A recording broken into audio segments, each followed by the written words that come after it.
Hello everyone, welcome to my channel. ఈరోజు recipe వచ్చేసి paneer butter masala.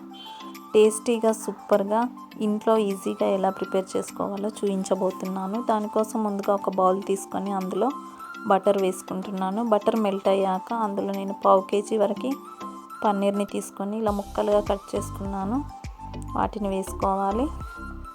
అందులో ఇప్పుడు కొంచెం పసుపు, కొంచెం సాల్ట్ వేసుకొని మీడియం ఫ్లేమ్లో ఫ్రై చేసుకోవాలి. ఇలా ఫ్రై చేసుకోవడం వల్ల పన్నీర్ టేస్టీగా చాలా బాగుంటుంది.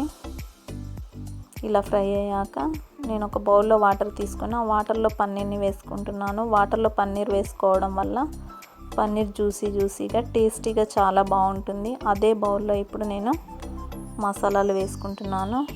ఒక బిర్యానీ ఆకు, చిన్న దాల్చిన చెక్క ముక్క, 4 లవంగాలు, 4 ఇలాచీలు, అందులోనే అల్లం వెల్లుల్లిపాయలు వేసుకోవాలి. అందులోనే ఒక 2 టేబుల్ స్పూన్ల వరకు కాజులు కూడా వేసుకుంటున్నాను. ఇలా కొంచెం ఫ్రై అయ్యాక 3 పెద్ద ఉల్లిపాయలు తీసుకోవాలి. ఇవి కొంచెం సాఫ్ట్గా అయ్యేంత వరకు ఇలా కలుపుతూ ఉండాలి. ఇలా సాఫ్ట్గా అయ్యాక అందులోనే 4 పెద్ద టమాటాలు వేసుకుంటున్నాను. ఇలా పెద్ద ముక్కలుగా వేసుకున్నా సరిపోతుంది. ఇవి కొంచెం ఉడికేంత వరకు మూత పెట్టుకొని ఒక 3-4 మినిట్స్ వరకు ఉడికించుకోవాలి. ఇలా సాఫ్ట్గా అయ్యాక స్టవ్ ఆఫ్ చేసుకొని చల్లారాక మిక్సీ జార్లో తీసుకొని మిక్సీ పట్టుకోవాలి. మెత్తని పేస్ట్ లాగా ఇలా మెత్తగా మిక్సీ పట్టుకోవాలి. ఇప్పుడు వేరొక ప్యాన్ తీసుకొని నేను అందులో బటర్ వేసుకుంటున్నాను. బటర్ మెల్ట్ అయ్యాక అందులో టేబుల్ స్పూన్ వరకు జీలకర్ర, అందులో ఇందాక పేస్ట్ చేసుకున్న పేస్ట్ని వేసుకోవాలి.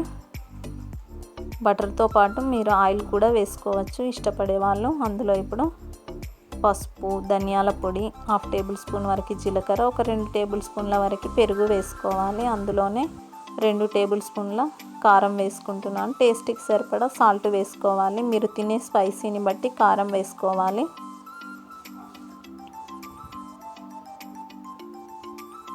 పెరుగు ఉండల్లాగా ఉండకుండా ఇలా తిప్పుతూ కలుపుకోవాలి సాఫ్ట్గా అయ్యేంత వరకు.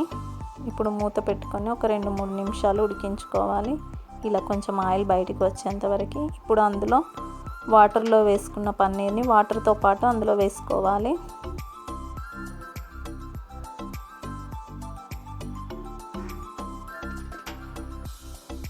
ఇలా వేసుకున్నాక మొత్తం మిక్స్ చేసుకొని మూత పెట్టుకొని ఉడికించుకోవాలి కొద్దిసేపు, కొంచెం చిక్కబడేంత వరకు.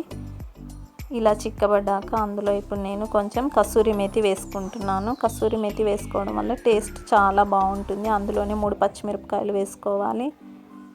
1/2 టేబుల్ స్పూన్ వరకు గరం మసాలా వేసుకుంటున్నాను. స్పైసీ ఇంకా ఎక్కువగా ఇష్టపడే వాళ్ళు గరం మసాలా టేబుల్ స్పూన్ వరకైనా వేసుకోవచ్చు. ఇప్పుడు మూత పెట్టుకొని ఒక 2-3 నిమిషాలు ఉడికించుకోవాలి.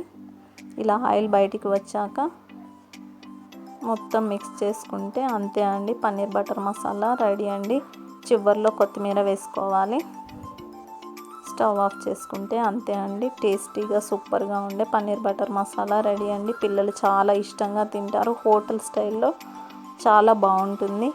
బిర్యానీ, అన్నం, చపాతీ, బటర్ నాన్ కాంబినేషన్లో సూపర్గా ఉంటుంది. మీరు కూడా ఒకసారి ట్రై చేసి మీ ఇంట్లో వాళ్ళకి రుచి చూపించండి. వీడియో నచ్చితే లైక్ చేయండి, షేర్ చేయండి, సబ్స్క్రైబ్ చేయండి.